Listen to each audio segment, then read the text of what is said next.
Early on in Azure, one of the first services and functionalities that became available and that drove utilization of the Azure cloud was app hosting.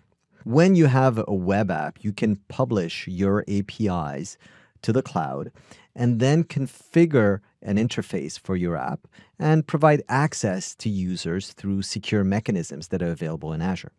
So basically, you're getting all of the functionalities to host your code, host your APIs, provide access, secure your access, as well as the infrastructure that will provide the backup for your code, and even testing and redeployment of applications whenever you've got updates that are being added or functionalities that are being added to your applications.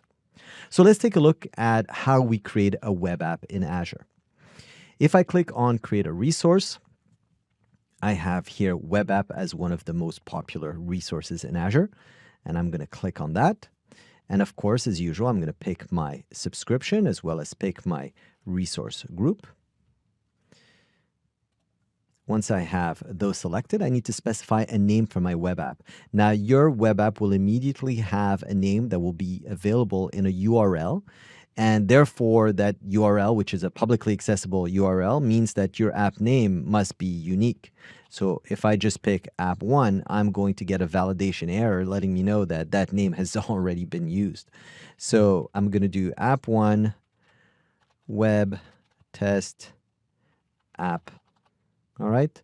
And once I've got this name that is been validated, I get that little green check letting me know, I can choose what type of app I'm going to push out. So if I have my own code, I'll select the runtime stack that will be used to host it. So the coding runtime stack that will be used for my app. As well, it will specify whether it's a Linux or Windows app. If I specify a Docker container, so the Docker container will host an operating system.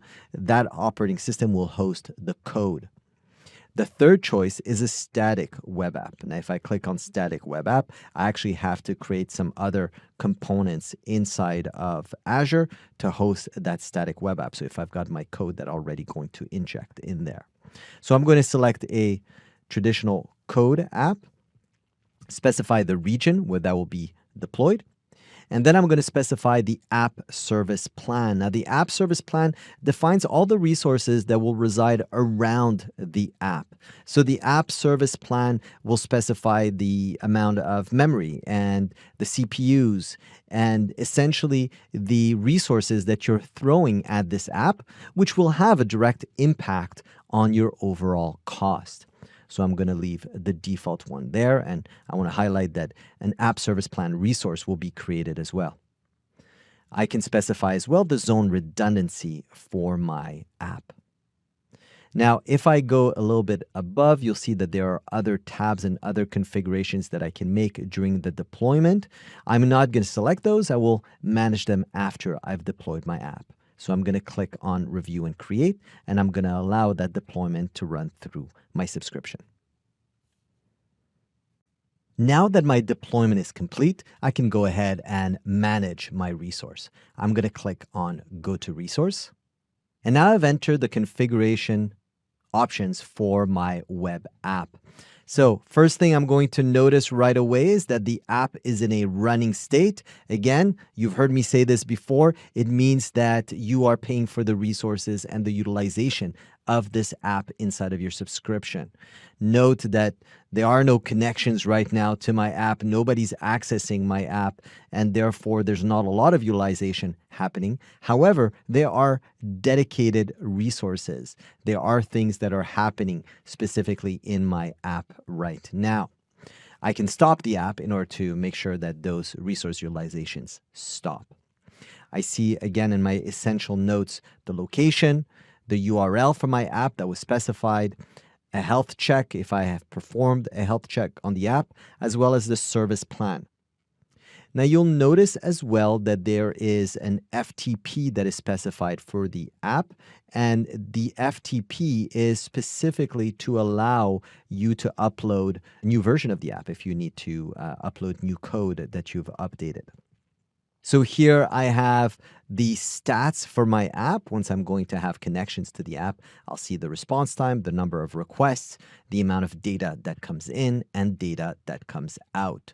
So you'll see here that there is no data, but if I click on data in, I see that now there's a beginning amount of data that is happening. The app is public on the internet.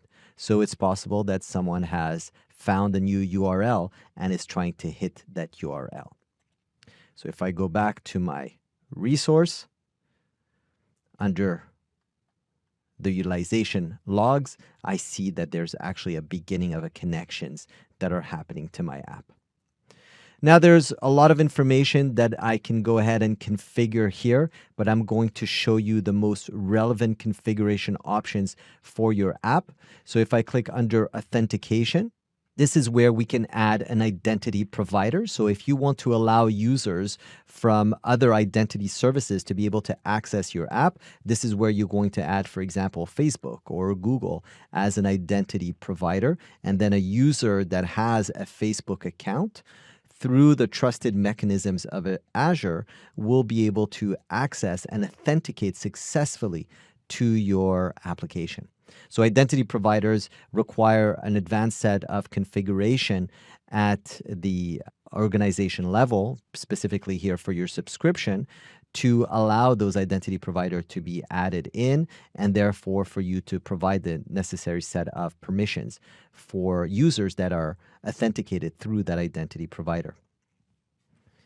If I go here under backups, this is where I can specify the backups for my application. Now, I can specify custom backups, and that will allow me to specify the hours and the actual cadence for my backup, the intervals at which backups will occur.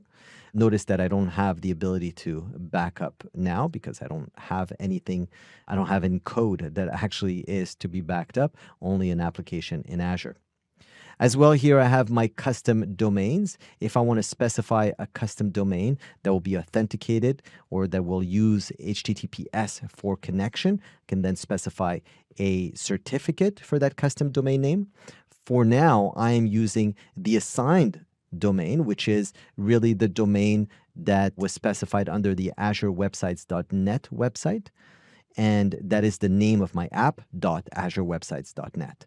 So this is the default. We can add any custom domain name that we register. So as soon as you register a name, you can then add it here to your app.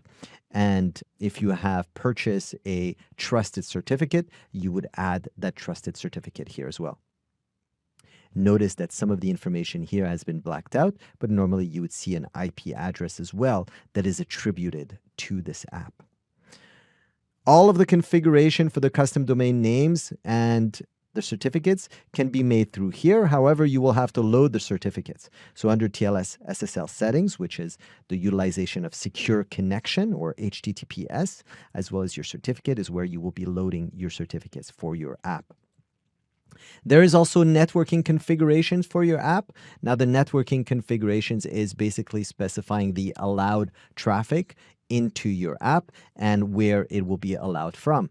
So maybe during a testing round for an app, you may only want to allow from a specific network or for a specific IP address. You can specify the security settings that will allow connectivity and define connectivity to your app in a secure manner.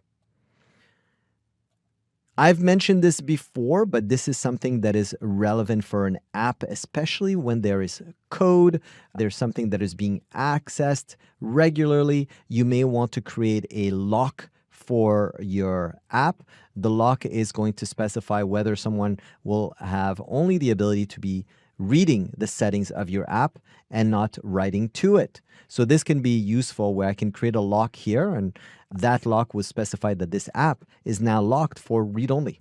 So it doesn't prevent somebody, it doesn't change permissions. Locks don't prevent someone from actually going and removing the lock and then modifying.